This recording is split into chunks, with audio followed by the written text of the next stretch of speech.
여러분, 이 세상의 기준으로 보면 이런 사람들이 어떻게 쓰일 수 있을까라고 하는데, 제가 여러분에게 묻고 싶습니다. 혹시 비올레 연주하는 거 한번 손 들어보세요. 없나요? 이들은 정신연령이 너무 어린 애들이에요. 그리고 어떤 친구를 잖아요, 막 이렇게 물고 있잖아요. 장난치고야 나와서도. 이게 통제가 안 되는데 하나님이 그를 만지시고 쓰시면 이렇게도 변하는 것을 믿으시기를 축원합니다. 그러니까 사람들이, 보통 세상 사람들은 뭐라고 생각하느냐? 세상적인 기준으로는 뭔가 갖춰야 하나님 일을 한다라고 생각을 해요. 이걸 바라볼 때 하나님은 정말로 장애인을 통해서도 일을 하시는데, 그 모습은 우리의 생각을 초월하셔서 일을 하십니다. 하나님이 지금도 우리를 사용하시면 이보다 더 귀한 존재로 쓰이는 것을 믿으시기를 축원합니다. 그러면 우리는 이런 질문을 할 수 있어요. 아니, 하나님은 전능하신 분이 아니냐? 전능하신 분이면 처음부터 완벽하게 사람을 창조해서 부족함이 없이 할 수 있지 않느냐? 왜 나이는 30살인데 정신연령은 2살밖에 안 되나? 그리고 왜 모양은 다운 증후군처럼 모양이 예쁘지 않고 뭔가가 완전하지 못한 모습으로 그렇게 허용하시나? 이렇게 질문할 수 있어요. 그리고 만약에 세상 사람 모든 사람을 IQ를 140 이상, 여러분 안 되시나요? 그럼 낮추어서 120 정도만 되고 만들어도 세상은 어떻게 되죠? 척척척척 알아 돌아가 버려요. 일을 잘 할 수 있어요. 그러면 뭐 걱정할 것도 없고 문제가 없을 거예요. 그런데 왜 하나님은 부족한 사람들을 있도록 허용하시기도 하고, 어떤 사람은 하나님의 영광을 위해서 부족하게 창조가 됐을까? 이런 질문할 거예요. 그러나 고린도후서 7장 11절에서 하나님이 우리에게 뭐라고 말씀하냐면, 보라, 하나님의 뜻대로 하게 된 근심이 너희를 얼마나 간절하게 하며, 그리고 너희를 얼마나 사모하게 하며, 이런 표현을 쓰고 있어요. 그러니까 이 세상에 부족한 사람을 통하여 부족하지 않는 자가 더 도전받고 그들을 위해 기도하며 마음에 간절한 소망 갖는 것도 우리 앞에 있다는 것이죠. 만약에 세상에 부족한 것이 없이 전부 다가 IQ가 140 이상이고 다 천재들만 있다면 세상에는요, 잘난 체 하느라고 다 끝날 거예요. 자기들끼리 싸우고 잘난 맛에 살아가면서 이 세상에는 정말로 냉처럼만 있을 거예요. 그런데 하나님의 일하심은 어떤 것이냐? 완벽한 사람을 통해서만 일하는 것도 아니고, 완전한 사람이 있어서만이 아니라 하나님의 일하심의 기준점은 어디에 있느냐? 26절 한번 같이 읽어보겠습니다. 시작. 형제들아, 너희를 부르심을 보라. 육체를 따라 지혜로운 자가 많지 아니하며 능한 자가 많지 아니하며 문벌 좋은 자가 많지 아니하도다. 여러분, 이 말씀을 보면 하나님의 일하심은 외적인 조건으로만 일하는 것이 아니라, 그리고 외적으로 갖춘 자만을 통해서만 일하는 것이 아니라, 외적인 모습은 갖추지 않았지만 지극히 약하지만서도 당신의 뜻을 그런 사람을 통해서 거룩한 일들을 감당하고자 하는 계획이 있음을 믿으시기를 축원합니다. 그런 계획이 있다는 거예요. 당시 고린도 교회에도 구성원들을 바라보면 어떤 구성이냐? 그 주로 성도들이 서민층이었어요. 그리고 서민층이면서도 또 노예도 있었어, 노예. 그리고 천대받던 여성들로 구성된 교회가 이 고린도 교회의 모습이었습니다. 하나님은 이렇게 하나님께서 그들을 불러주었어요. 그러면 여러분, 하나님이 어떤 분이신가요?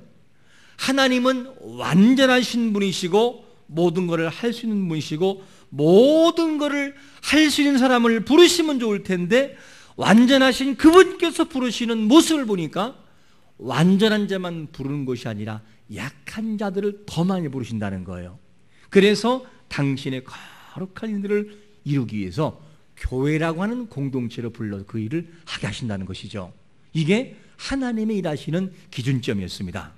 그러면 우리는 여기에서 하나님의 마음을 알 수 있는 것이 뭐냐면, 하나님은 약한 자들을 불러서 전적으로 하나님을 의지하게 만들어요.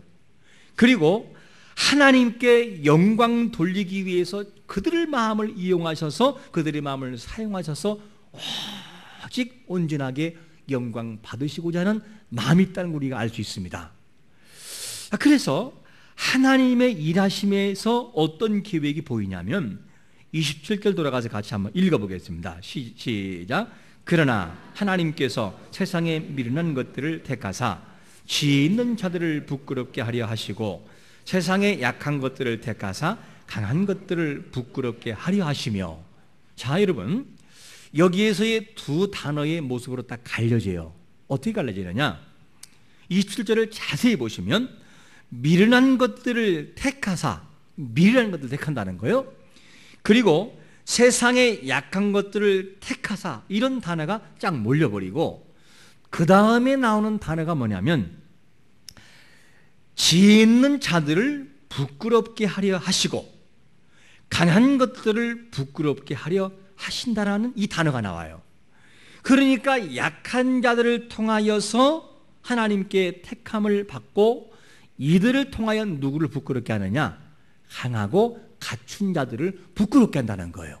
이것이 바로 뭐냐면 하나님의 일하심이라고 하는 기본 전제가 붙는 것을 보게 됩니다. 하나님의 일하심에는 미련하고 약한 것들을 택해서 더 잘난 사람을 부끄럽게 하셔서 잘난 사람조차도 누굴 보게 만드느냐? 하나님을 보게 만들어요. 이것이 뭐냐면 하나님의 일하심이다 하는 것을 알 수 있습니다. 그러면 약하고 미련한 자의 특징은 어떻길래 하나님은 왜 잘난 사람만 부르지 않고 왜 더 많은 약한 사람을 더 많이 불러서 교회로 불러서서 일을 하게 하냐는 것이죠. 왜 그러냐 하는 것을 보면 마가복음 7장 27절 이하를 보면 누가 등장하느냐? 수르보니게 이방 여인이 등장합니다. 그런데 이 이방 여인이 어떻게 되느냐? 자기 딸이 너무 예쁜 딸이 있는 거예요.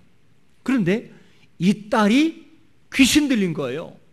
여러분, 귀신 들려버리면 인격이 완전히 망가져 버려요. 막 옷을 벗고 맨발로 다니고 욕을 하고 이러면 다녀요.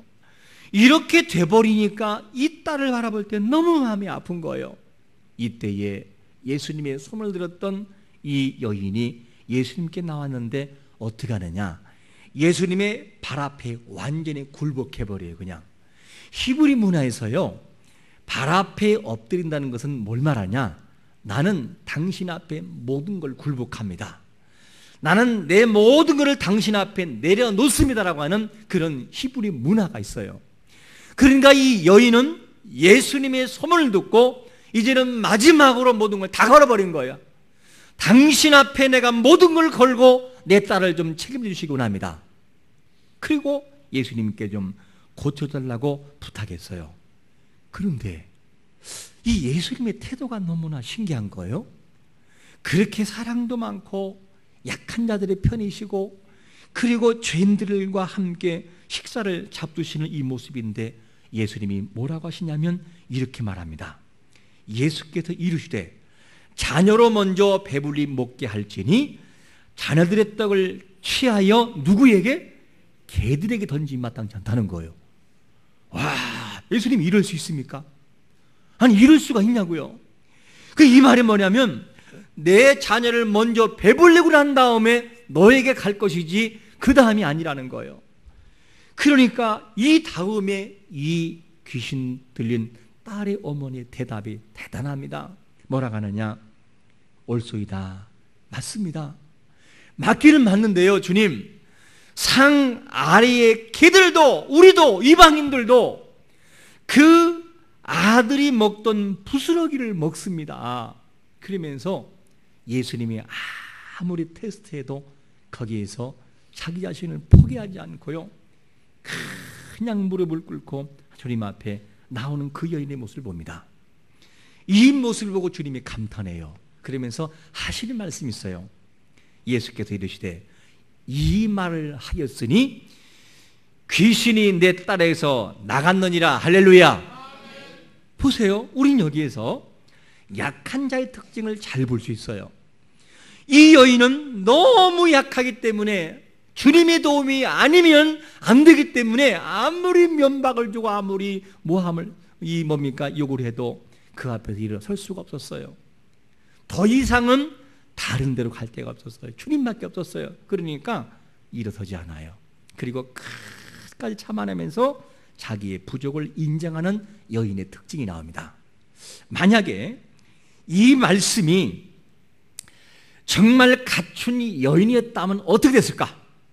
귀걸이하고 뼈죽고도 10cm 올리고 스커트 입고 그리고 가방 악어백 들고 그리고 와가지고 예수님 좀 부탁해요. 그러면 껌 짝짝 씹고 그러면서 부탁했을 때 개들이라고 취급한다면 뭐라고 반응할까? 어쩌면 그럴지 몰라요. 아니 내가 당신 아니면 갈 데가 없어 온 줄 알아?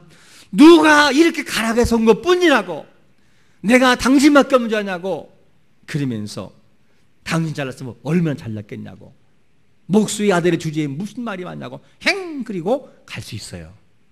그런데 이 여인은 어떻게 되느냐?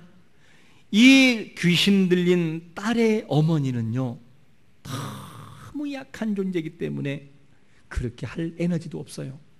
그리고 오직 그분 앞에만 매달립니다. 여러분 잘난 사람과 잘나지 못한 사람의 차이점이 뭔 줄 아십니까? 잘난 사람은요 자기를 너무 의지해요.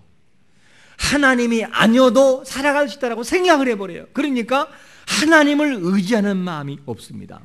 여러분 우리의 약함을 진정으로 깨닫고 주님 앞에 나아가면 그 약함을 통하여 하나님의 기적을 볼 때가 있는 것을 믿으시기를 축원합니다. 여러분 하나님께서 세상에 천하고 약하고 그리고 미련하고 멸시받는 사람들 없는 사람을 택해서 당신의 일을 한다고 한다면 이 말씀이 정말 맞다면 저는 여러분들에게 이런 질문을 하고 싶어요. 여러분들의 약함은 무엇입니까? 그리고 여러분들의 정말로 천함은 무엇입니까? 여러분들의 미련함은 무엇입니까? 내가 하나님 앞에 나가고 사회생활할 때 나에게 이 문제만큼은 해결하시면 나에게 최고가 될 텐데 내가 오게티처럼 이 문제가 나에게 있어서 내 가정의 자녀에게 이런 문제가 있어서 나에게 이런 문제만 없다면 내가 떵떵거리며 살 수 있을 텐데 라고 하는 여러분들의 약함은 무엇입니까? 하나님 말씀하셔요. 내가 그 약함을 통하여 너에게 일을 하리라. 너의 약함을 통하여 내가 하나님의 일을 하겠다는 거예요. 이것이 하나님께서 우리에게 주시는 교훈인 것입니다. 우리가 부족하지만 부족한 사람을 택하셔서 하나님의 일을 하고자 할 때는 이유가 있지 않겠어요? 하나님께서 부족한 우리를 불러 사용한다는데 왜 우리가 그거를 부인하고 못한다고 하냐는 말이죠. 여러분 우리가 부족한 것을 그대로 수용하고 인정하기를 축원합니다. 그래야 하나님이 여러분을 통해 일을 하시는 거예요. 부족한 것을 부족하지 않은 척 해봤자 나만 힘들잖아요. 그렇게 인생 살아왔지만 우리에게 남은 것은 없잖아요. 그냥 하나님 나 부족해요. 나 부족한 건 맞아요. 그러면서 그분 앞에 내려놓으면 마음이 편하잖아요. 하나님은 그렇게 일을 하신다니까요. 여러분들이 아무리 숨겨도 주님은 마음 중심을 아시기 때문에 통하지를 않아요. 이걸 우리에게 필요합니다. 우리의 부족한 것을 부끄럽게 생각할 것이 아니라 약함을 통해 일하시는 하나님의 계획을 보는 것은 더욱더 중요한 것을 믿으시기를 축원합니다. 우리의 약함은 마태복음 19장 12절에 보니까 이렇게 말씀해요. 어머니의 태료부터 된 고자도 있고 사람이 만든 고자도 있고 천국을 위하여 스스로 된 고자도 있도다. 이 말을 받을 만한 자는 받을지어다. 무슨 말이죠? 우리는 나면서부터 약함이 있든 아니면 수많은 상처를 통해 약함이 있든 하나님의 영광을 통해서 있는 연약함이 있든지 하나님은 그런 자들을 불러 그 약함을 통해 하나님의 기적을 만들고자 하는 계획이 하나님의 일하심이 따라가는 것을 여러분들이 눈치채면서 믿고 나가시기를 축원합니다. 그게 하나님의 일하심이라는 거예요. 이거를 바라볼 때 우리에게는 약함이 꼭 나쁜 것만은 아니더라는 것이죠. 그것이 없으면 교만해지고 그것이 없으면 하나님을 모르기 때문에 너는 그 정도는 있어야 돼 라고 우리에게 말씀할 때가 있어요. 여러분, 어떤 사람은요 이런 사람이 있어요. 정말 너무 약해서 누군가가 이렇게 세우지 않으면 일어설 수 없는 사람이 있어요. 너무너무 약해서. 그런가 하면 너무너무 에너지가 많고 강력한데, 그런데 하나님께 쓰일 수 없는 이유가 뭐냐? 쓰일 수 없는 이유가 마음이 교만하기 때문에 쓰일 수 없어요. 그러면 이 둘 하나님이 어떻게 뜨신지 아십니까? 너무 약해 스스로 일어설 수 없는 자존감의 저 밑바닥인 사람은요, 하나님이 어떤 사건을 통해 그 사람을 일하셔요. 내가 너를 사랑해, 내가 너를 돕고 있어, 그러면서 어떤 사건을 통해 하나님께 그 사람을 확 이렇게 세워서 일을 하게 만드시는 하나님의 일하심이 있고요. 또 어떤 경우에는 너무너무나 강력해서 자기를 믿고 교만한 마음에 있는 사람에게는요, 하나님이 완전히 깨트려요. 어떻게? 다메섹 도상에서의 사울이 유대기 속하여 기독교를 핍박할 때 그 외에는 자기가 최고인 것처럼 보았는데 하나님이 완전히 그냥 박살내버려요. 만나서. 그 다음에 거꾸로져서 그가 십자가를 보기 시작합니다. 와, 내가 아무것도 아니었구나. 나는 정말 죄인 중에 죄인이었구나. 나는 진짜 아무것도 아니었네. 그러면서 하나님께 굴복하게 만들어요. 이래서 겸손하게 하셔서 하나님이 이렇게 말씀을 쓰기도 하고 귀하게 쓰이는 존재로 우리가 볼 수 있습니다. 그러면 왜 하나님은 강한 자보다 약한 자들을 더 많이 부르실까? 우리 생각은 어떻지요? 강한 자를 더 많이 부르고 약한 자를 그 중에 한둘이 있어야 강한 자를 바라보고 따라볼 게 아니겠어요? 그런데 하나님이라시면 그게 반대더란 말이죠. 이유가 뭐냐? 29절에 보니까 이런 해답을 주고 있어요. 같이 한번 29절 읽어보겠습니다. 시작. 이는 아무 육체도 하나님 앞에서 자랑하지 못하게 하려 하심이라. 할렐루야. 하나님이 뭐라고 합니까? 하나님의 요구는 뭐냐면 네가 잘나서 네 멋대로 살아가고 네 자랑하는 나는 그거를 못 본다는 거예요. 어떻게? 내가 너에게 주었던 많은 부족이 있다면 하나님 나 부족해요. 나 진짜 아버지가 아니면 못 살아요. 하나님 은혜가 필요해요 라고 하는 이런 고백을 가지고 하는 아버지 앞에 나오기를 바란다는 거예요. 네가 잘나서 네 멋대로 살아가는 인생이 아니라 너의 부족이 있으나 나에게 찾아와 나의 도움을 구하고 하나님을 찬양해요. 그러면 하나님을 막 높이는 그런 사람으로 살기를 원하신다는 거예요. 그런데 우리에게는 주님 앞에 나와 있고 이미 구원받았지만 왜 그렇게 부족한 것이 많은지 몰라요. 그리고 그 아픔 때문에 아파서 울 때도 많이 있잖아요. 그것 때문에 고통스러워서 저 자신도 때로는 그럴 때가 있어요. 설교를 마치고 난 다음에 너무 속상할 때가 있어요. 정말 설교를 잘하고 싶었는데 너무 못한 것 같아가지고 막 울을 때가 있어요. 혼자 그냥. 그리고 지구를 떠나고 싶을 때가 있어요. 막. 아니 죽고 싶다는 얘기가 아니라 다른 위성으로 가고 싶다고요. 그냥 지구를 떠나고 싶을 때가 있어요. 하나님 나 진짜 이거밖에 안 돼요. 너무 속상할 때가 있어요. 그러다가도 조용히 생각하면 하나님이 위로해 주세요. 여러분 어떻게 주시냐? 네가 하나님의 자녀가 아니냐? 여러분 우리가 누구지요? 하나님의 자녀이고 우리의 아버지가 영적인 우주를 통치하시는 통치자라는 것을 여러분들이 믿으시기를 축원합니다. 그분이 우리 아버지잖아요. 우리 아버지. 그런데 그 아버지가 지금 지구의 무대에서 하나님의 일을 하는 자녀를 보고 있다는 거예요. 어떻게? 재롱잔치를 하고 있는 그 아이를 바라볼 때 부모의 심정처럼 제가 참석해 보니까요, 재롱잔치를 하는 아이가 있을 때는요 처음부터 눈을 뗄 수가 없더라고요. 실수하면 같이 마음이 아파하고 막 이렇게 아파하고 잘했으면 좋겠고 잘하면 막 춤을 추고 싶고 끝난 다음에 와 잘했다고 하고 이게 아버지 마음이더라고요. 하나님이 우주의 주인 되신 아버지가 우주 속에 그 중에 지구라는 곳에 보내셔서 하나님의 일꾼을 세우시고 교회로 부르시고 하나님의 사역자로 불러서 우리가 일을 한다고 한다면 하나님이 우리를 바라보는 시선은 어떨까? 여러분, 재롱잔치 할 때는요, 자녀의 부족이 아니더라고요. 모든 게 다 이뻐요, 그냥. 그러면 여러분, 하나님이 우리를 바라볼 때의 모습은요, 잘났든 못났든 하나님의 자녀이기 때문에 그 일을 감당하고 있음 때문에 우리를 바라보고 춤추신 하나님을 찬양하시기를 축원합니다. 그래서 이 하나님께서는 스바냐 3장 17절에서 뭐라고 말씀하죠? 너희 하나님 여호와가 너희 가운데 계시니 그는 구원을 베푸실 전능자이시라. 그가 너로 말미암아 기쁨을 이기지 못하시며 너로 잠잠히 사랑하시며 너로 말미암아 즐거이 부리며 기뻐하시리라. 할렐루야. 여러분, 하나님이 춤추시는 것은 잘하기 때문에 춤추는 게 아니에요. 너로 말미암아, 그냥 너로 말미암아, 너 때문에 내가 너를 바라볼 때마다 춤추고 싶다는 거예요. 왜? 나의 자녀이니까, 하나님의 자녀이니까. 이것이 하나님이 우리를 향한 사랑인 것을 믿으시기를 축원합니다. 그렇다면 여러분, 세상 살만하잖아요. 내가 부족한 것이 분명하고 내가 부족해서 울고 싶을 때가 있지만, 하지만 그럼에도 불구하고 나를 바라보시고 춤추시는 하나님의 그 모습, 얼마나 이게 행복합니까?